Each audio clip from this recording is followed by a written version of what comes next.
The ground gives way beneath your foot without warning. It happens too fast for you to catch yourself properly. And you hit the ground, pain flaring hot and immediate in your knee. The sound of you shrieking echoes too loudly in the quiet night.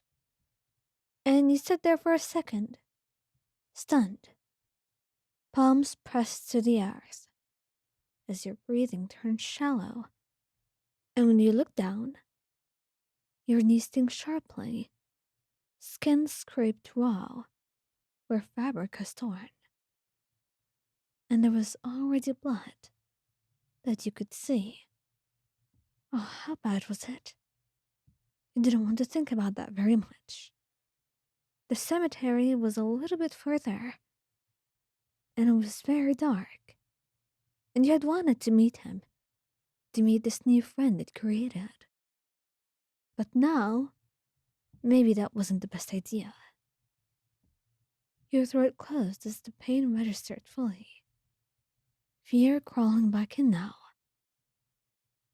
You tried to stand, and immediately hiss, dropping back down, trying your best not to cry.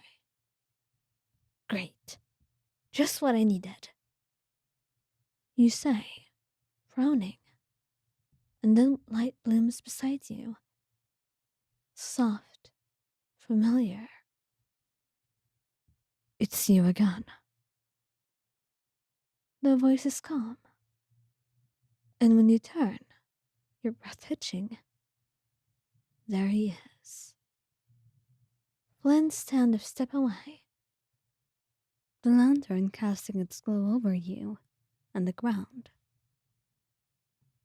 His expression shifts the moment his eyes land on your knee, alarmed and concerned.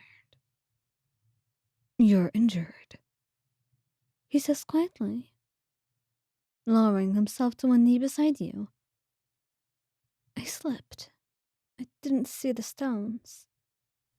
You manage, embarrassed and shaken all at once. But Flins does not seem to mind. That happens. He sets the lantern down beside you, careful to place it where it won't tip. And only then does he look back at you, his eyes softening when he sees how tightly you're clenching your fists. You're hurting badly. You nod, biting your lip. May I? He asks, gesturing to your knee.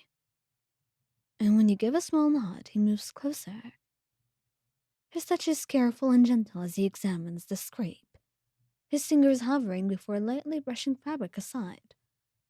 The pain flares again, and you flinch instinctively. I know. I'll be gentle.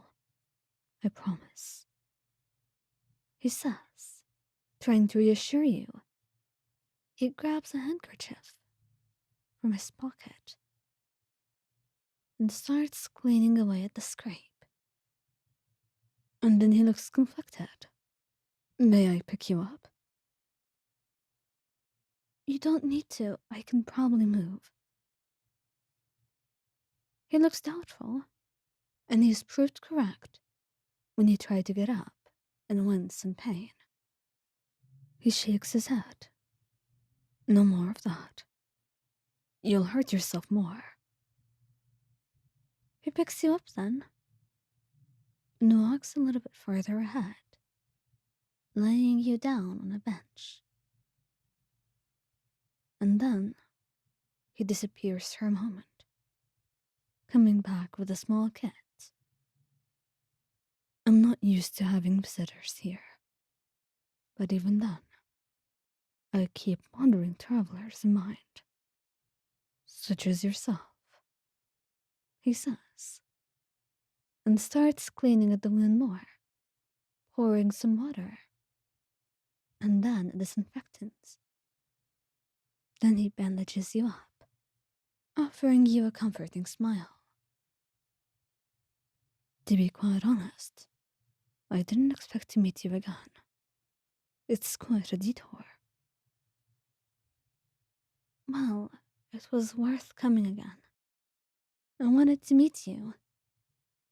Last time, it wasn't the best introduction. But then again, this time also wasn't the best. It seems like I'm fated to be a damsel whenever you're around. He chuckles. Well, I don't mind being your knight. And that makes you blush. This guy, he had a way with words. And he had a way of making your heart beat too fast. His gentleness and his calm attitude. Even with a scraped knee, you couldn't help but feel that your heart was light. Thank you. Really. Of course. You try to stand again. Slower this time. But he puts a hand on your shoulder. Easy.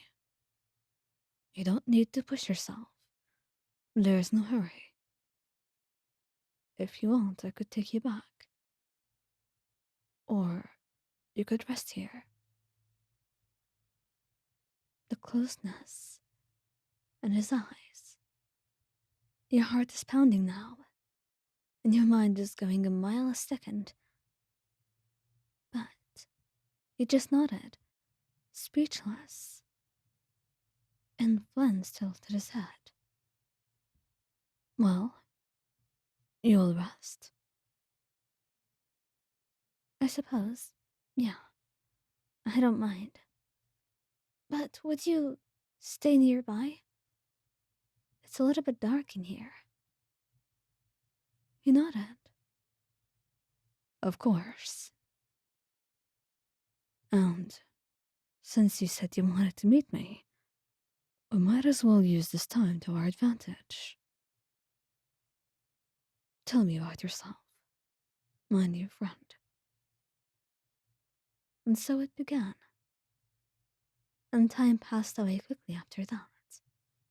And no longer were you thinking about the knee, or how soon you wanted to get home, or how scared you were of the dark.